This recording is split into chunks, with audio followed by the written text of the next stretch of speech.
The reason why we play that game real quick is to just kind of give you an idea of what it takes to not only get into but be successful in the playoffs, which the Cowboys unfortunately were not. Do we have, in your opinion, a quarterback that can be at that level? I'm not saying he's going to be an Aaron Rodgers, future Hall of Famer, Tom Brady, future Hall of Famer, Josh Allen, stud, Matthew Stafford, possibly a future Hall of Famer, Joe Burrow, stud. But there's a lot of there's a common factor there. You have a quarterback that can lead your team to a win. Dak Prescott was not looking like that dude last week.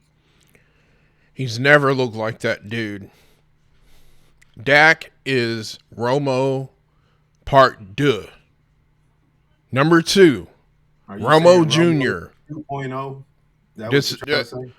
We're not gonna. We can't win with a mediocre quarterback. We haven't had a true leader and a true quarterback since Troy Aikman retired. Point blank, period. We haven't found one since. I'm going to argue with you on that because, in my opinion, we're still, as Cowboy fans, which everybody has the right to hold them up to whatever standard they want to hold them up to, right? Everybody has that. That's your right as a fan. Yeah, we have a very high expectation, especially us seeing the Cowboys get to the glory where they were. They almost had a damn near three-peat. They had 3 Super Bowl wins. I get that, and I understand that. Just like any other Cowboy fan. And to say that I'm not upset because I am pissed off that we did lose in the first round, we were one and done, that really does piss me off, especially after I was the first one to be like, I don't give a fuck what's going to happen. We're going to the Super Bowl this year. We're beating the 49ers. We're beating the Packers, and then we're getting to the Super Bowl. I said it. I'm not going to deny it. I wish I had pulled that audio and video, bro, it's all right. Recap it's all right. I'll say it again because that's in my heart. That's how I felt. Now, to say that Dak is not the quarterback that can take us to the promised land or the quarterback that can take us to the Super Bowl, I think Dak does need to work on a lot of stuff. Not saying that he's elite by any chance.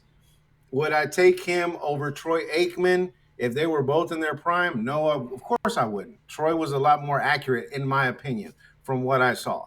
But I'm not going to continuously just keep sitting on glory days going, oh, we should make it to the Super Bowl because, it's been 27 years, 26 years. I get that shit.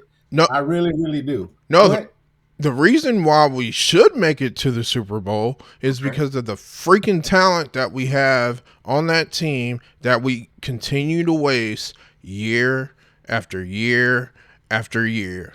And those are facts as well. I mean, you look Jerry addressed that in his postseason press conference. He's like, there was way too much talent on the field for us to not still be in the playoffs. Jerry is livid. This is the first time I've heard some actual fire under his old ass in all these years because it's always some kind of a spin to bring the Cowboys fans back year after year and sell them a damaged bill of goods year after year. He won't endorse his head coach publicly. He's talking about Amari Cooper publicly and how Amari Cooper, if you throw him the ball, he should be catching the ball, and he should be bringing half the field with him. And there's a lot of questions out there right now. Do I think Dak can lead this team to a Super Bowl? I do. Do I think he can do it by himself? Hell no, can he do? He's never been able to do it by himself. That's my whole thing. And that does put him, like Jay said, in the same category as Tannehill. Tannehill can lead a team, but he's got who behind him? Derrick Henry. We don't have Derrick Henry behind Dak Prescott. We have Ezekiel Elliott. And Ezekiel Elliott's the teams come out and said he played from Carolina on with a torn PCL. The only way to do anything to get that better is rest it. Why didn't you rest his ass? Why didn't you sit his ass? Because what? because he's taking up a big chunk of your salary cap, so money gets on the field. Same shit with La'el Collins. La'el Collins did not play better than Terrence Steele at right tackle, did he? Hell no, he didn't. But his ass was punished for being a freaking idiot and bribing a damn tester and doing all this other bull crap. So what do they do? As soon as Mike McCarthy's sent, his message, what do? They put his ass back out there. Connor Williams fucking up the team left and right, penalties. So Mike McCarthy punishes him, and then what happens? Hey, he needs to be back out there. He needs to be back out there at left guard. That's what I'm saying. There's too much at stake for what we're the talent we have on the field. There's too much at stake for you to be half-assing. Amari Cooper, you don't throw him the ball, soon. He's loafing. He's loafing around the field. CD Lamb, I at one point throughout the season, that was TD Lamb right there. That boy was hot. At the end of the year, reverted back to CD Lamb. CD is what? Continuous drops. Can't catch a ball to save his life. You're a wide receiver. That is your job. Same thing with Zerline. You're a kicker. That is your job. Make a kick. And we're out here watching this talented team week in and week out. You never know what to expect from the Cowboys. That is a problem. You don't know what team you're going to get. That is a problem. Every other team that's in the Super Bowl contention right now, you know what to expect from that team. 49ers, what do you expect? They got to run the ball first. Deebo Samuel has to establish the run game. Green Bay, what do you expect? Aaron Rodgers is going to roll that team up and down the field, get some penalties against the defense, and they're going to score points. Cincinnati, Burrow and Jamar Chase are going to kill you all day long. Tennessee, Ryan Tannehill is going to throw the ball here and there. Derrick Henry's going to eat you alive. Kansas City, Patrick Mahomes is going to sling the rock up and down the field. Good luck stopping that team. Bill, same thing. Josh Allen will run it on you. He'll throw it on you. He'll give the running back a chance. Rams, same shit. What do you expect from the Cowboys? I don't know. Exactly. And I love that our defense. Our defense is going to win. That's the only thing. Right now, that was the only thing that towards the end of the season was the only thing that was consistent. Yes. That was the only thing that was consistent was our defense. Our offense started off real hot. Joe kept saying we're the highest scoring offense in the league, this and that and the other. What the fuck happened to that? What happened to that? You know what happened to that? Kellen Moore happened to that. Kellen Moore reverted back to his Jason Garrett coaching tree lineage and decided he was going to go as vanilla as it gets. Kellen Moore, I was hyping up all season. Kellen Moore is not on the field, bro. Kellen Moore calls the plays. Kellen Moore doesn't have a scheme. I get that. I understand that. But Dak is on the field. Dak sees what's on the field. If he can, if I'm a quarterback, right? I'm the leader on the team. And if I see something that's wide open, in my mind, me as a leader, I'm taking the wide open option versus the play that's being called. And I'll deal with the repercussions afterwards. When I get to the sideline and he wants to chew my ass after we make a touchdown, I'm going to tell him, your play wasn't going to work. Therefore, I deviated. Plain and simple. There's not but a handful of quarterbacks that do that. Peyton Manning did that. Well, guess what? Peyton Manning is the greatest, one of the greatest of all time. Tom Brady can do that. Tampa Bay won a Super Bowl last year because Bruce Arians said after the bye week, they installed Tom Brady's offense and told Tom Brady, do what you do. Correct, because He BA's stuff wasn't working. Right, it wasn't. So therefore, I'm gonna let my quarterback do what he do. Right, but you don't have that kind of quarterback here, and you have Kellen Moore, who, if you watch the Kurt Warner breakdown that I sent you guys, everything that we're calling, the defense knows based on the alignment what we're gonna run. They're reading the alignment. They're like, okay, this is the play. We've heard that shit for 10 years under Garrett. Defensive teams being like, we knew what they were gonna do, and we were calling the play at the line because we knew what they were gonna run. And that was crazy when you sent that over, and I watched that. I was like, man, it makes so much more sense now. How teams can readily prepare for the Cowboys based off of alignment, just based off of that. Either when they're aligned this way, they're either going to run this or this. We're ready for both, and it's really, if you can analyze that on film and prepare for that and expect to see it on Sunday, bro, you're set up for success already. You've already won the game. You're 50% more prepared right there. That's what I'm saying. Like, if you look at it, let's look at Shanahan or McVay when they call their plays. You have the same formation. It could be a run. It could be a pass. It could be a sweep. It could be a flea flicker. It could be a reverse. It could be anything off of the same formation, the same group of guys. So you can't just say, well, we know when they're lined up like this is what it's going to be. Kellen Moore doesn't have a scheme. He's got a collection of plays, and he's like, I like this play. I like that play. You run that damn play out of that formation every time. They know what's coming. Kellen Moore's interviewing for coaching jobs. Bye, Felicia. Dan Quinn's most likely gone. Head coach at Denver, most likely. Everybody's already talking about it. As soon as after we lost against the 49ers, everybody started talking about it. Dan Quinn's already interviewing or talking to so-and-so, these teams. Kellen Moore's already talking to these teams. And I get it. I understand. It's a business. If you have a better opportunity to go somewhere else, you're going to take that opportunity. You're not just going to sit there and be like, well, hell, I'm sitting with a Super Bowl caliber team. Let me go ahead and keep doing what I'm doing and focus on this and not focus on that. You know what I mean? That's anybody. I don't care who you are. So, like you said, bye, Felicia. If y'all want to go, there's the door. Right. Bye. We'll see y'all later. We'll find somebody else to replace you. There's plenty of defense. I would like Mike Zimmer as a Dan Quinn replacement just because he's the opposite of a Dan Quinn.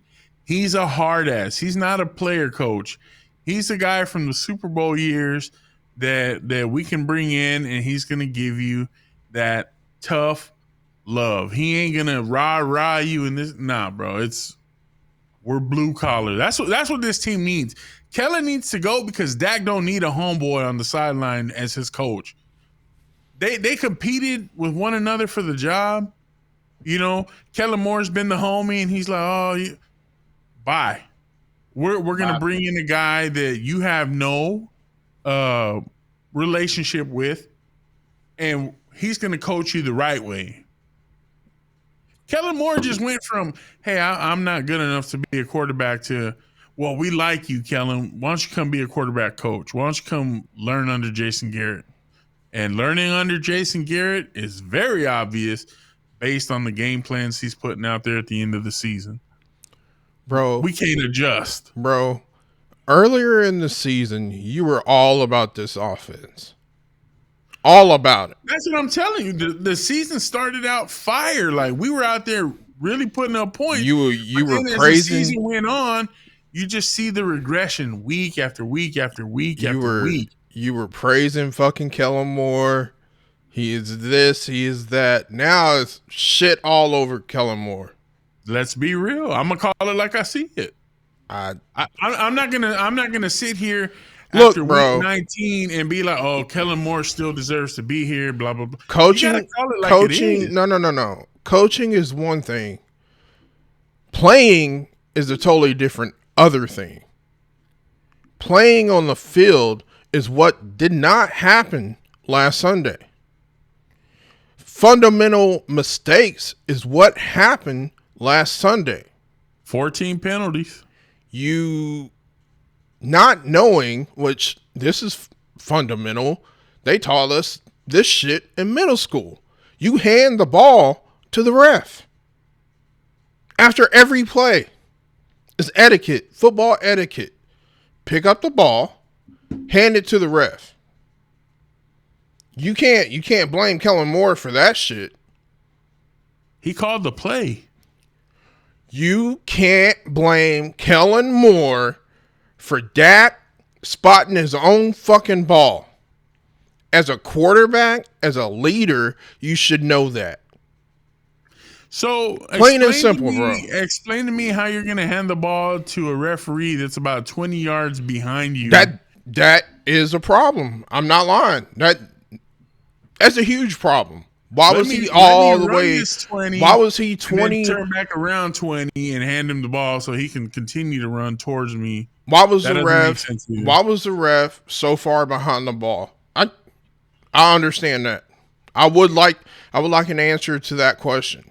How do you expect a 50 to 60-year-old man to keep up with a dude in his prime down the field? My thing is, why didn't you tell the referee, hey, we're about to run something like this. We need you to be ready. He's supposed to be ready. If you can't keep up with the boys on the field, you shouldn't be on the field. Agreed. I agree. Period. But that don't change the fact that he couldn't keep up. There was a lot that went into it. It's not just the bad play call, the bad execution. It's also the referee trucking Dak and the center, and everybody's off balance, and then he puts it down the spot, and then he moves it again, and then this, that, and the other. That didn't lose us the game. Everything up to that point is what lost us the game.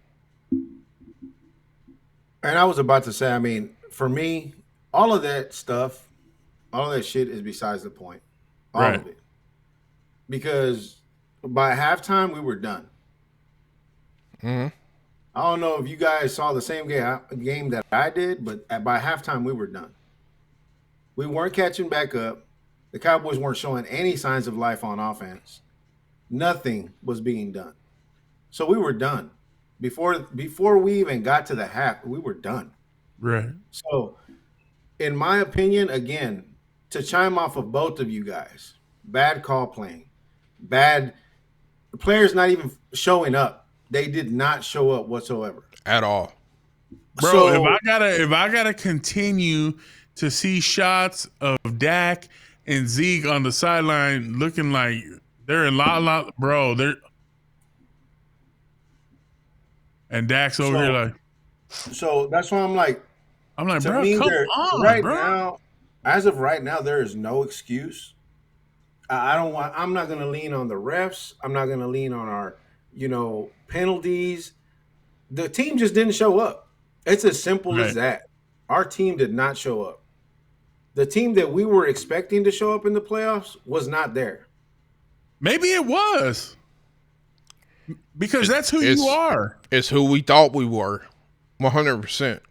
I told y'all this shit all year. I told y'all that this team was not a Super Bowl caliber team. It wasn't even a playoff caliber team. And they proved it to us. 100%. The lights have proven to still be too bright for Dak Prescott. He's not ready. He's had 6 years, and he's shown you what he is. Yeah, what he's capable of and what he is. Tony Romo Jr. You're correct. The only thing he hasn't done is fumbled. Well, he don't hold for field goal, so that's impossible. But that's what I'm saying. You have a head coach who should have gotten in there and been more involved in the play calling. And they asked him, hey, if Kellen Moore leaves and you bring in another offensive coordinator, are you going to want to be more hands-on? That's their job. It's more efficient. It works better if the offensive coordinator calls their own plays. So you refuse to take the reins and take responsibility if something goes wrong. Kellen's leaving. So that's your ass now that's on the line. And Jerry will not endorse him. He won't do it. Steven has. Jerry won't. You got there's so many problems on the offensive line. Tyron Smith is going to give you half a season. La'el Collins is shot. Tyler Biotish is not the answer at center. Connor Williams has to go. He is a problem. He is a penalty magnet. You have to readdress that offensive line, get rid of the offensive line coach, bring in a guy that's going to say, you know what, let's be more aggressive. We used to maul people. We're not aggressive up front. We're catching dudes. We're letting the guys get on top of us. We're not opening no holes. Offensive line needs to be addressed. Bro, that offensive line has... The offensive line needs to be addressed. The secondary needs to be beefed up. There's a lot of things that need to happen. We can't just sit on and rely, especially on the defensive side, we cannot just sit and rely on Trayvon Diggs for everything. And Micah Parsons. And Micah Parsons. We cannot just rely on those two guys. For once in a long time, the defensive front looks good. Our defensive down guys, the defensive ends, the tackles, even though they're mediocre, they're somewhat relatively good. But our secondary is still shot to hell. We only have one guy, which everybody keeps saying, well, what happens if Trayvon Diggs is out? What happens is we get smoked almost every game. I've even seen him get smoked on a couple of times this year. Bro, he got smoked out the gates. So it's like as soon as everybody started hyping him up so much that, oh, he's so great, he's so this, he's so that. Look at Trayvon Diggs and how many interceptions he got. Yeah, look at the interceptions. Yeah, he set a record. But at the same time, how many yards after the catch did he have on his ass almost on an every game basis? You know what I mean? He gave up a lot of passing yards. He was at the top for passing yards given up, but he did have the turnovers. Yeah. So, I mean, really, was he that great? He ain't no Deion Sanders. Deion was the whole package. There ain't but one Deion Sanders, fam. You can't say that. That's not a fair comparison. But you want somebody that you can rely on. It's not a fair comparison. For 3 downs. You know what I mean? Yeah. Because it's not a fair comparison, but everybody does it. Everybody compares him to Deion because of the amount of turnovers that he got. Nah, you can't. Deion was a guy that didn't get a lot of picks because nobody wanted to throw at him. He didn't get no throws at him. He was just like out there running routes with the wide receiver. He was a shutdown corner, bro. Exactly. True shutdown corner. That's what he was. But when you look at this team and you see the lack of discipline, you're coaching it or condoning it. 14 penalties, all those yards, drive killers. How do you win? Jerry said, how do you get a 25-yard pass play, but you negate it with a 10-yard holding penalty? You don't win going backwards. Yeah. It has to be addressed. It has to be addressed. And it can't be lip service of we're going to take care of it. It has to be addressed.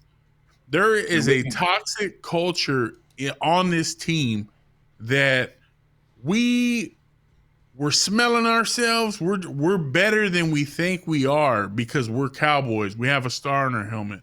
That don't mean shit when you ain't your first round wild card game getting knocked out by Jimmy Garoppolo. And then the coach comes out. someone who we just said not too long ago, one of these things did not belong with the others. Yeah. And we lost to that. Yeah. Anyway. Exactly. So, Cowboys, they gone. We got a whole off season of inactivity, I'm sure, because we don't do anything in the off season. You know what I mean? Like we're not players in free agency and all that. We'll get ready for the draft. See what the hell they're gonna do there. Nothing, as usual. I mean, we've been drafting pretty well, but as far as like what they're gonna address, I'm interested to see what direction the Cowboys go draft wise. That's gonna tell me a lot. If they do something stupid like, oh, we need a wide receiver, I'm gonna be so pissed. A quarterback or a running back. Yeah. There's a lot of questions that this team has that need to be answered, and we'll see it. We'll see what those answers are once the draft comes. You'll get an idea what the mentality of this team is. I'm hoping it's up front for the Cowboys. If the Cowboys can't run block or pass block, how the hell are we supposed to score points? That's a good question. That ain't got no time. Zeke ain't got no holes. Pollard is running out there as fast as he can because he's trying to make something happen. He's running for his life. That's why. Basically. And so you're supposed to be successful. You got to have the fatties up front. They got to make an impact for you. All these teams that are in the playoffs, those guys have an offensive line. So with that being said, boys and girls, ladies and gentlemen, children of all ages, thank you for joining us at this season recap of the Dallas Cowboys, the Pick'ems. Y'all got anything before we drop out? Not for me. Nope. All day, every day. Even though we lost, Cowboys all day. That's all I'm going to say. We'll see y'all next week. We'll see how the Pick'ems play out. We'll see if our teams our picks are still in it next week. And with that being said, we love you. We'll see you in the next one. Oh, real quick. Oh. Please don't forget. Not Please forget, but don't forget to like, share, subscribe, all that good stuff. Right. Comment on the video. We love to, respond to you guys. We love the comments. So just please remember, show us some love. Help us out with some subscribers. I don't know if we've reached our goal yet or not of 100, but we want to get there. So please help us make it happen. Help a brother out. Help me help you. Please help us help you. We'll see y'all next week.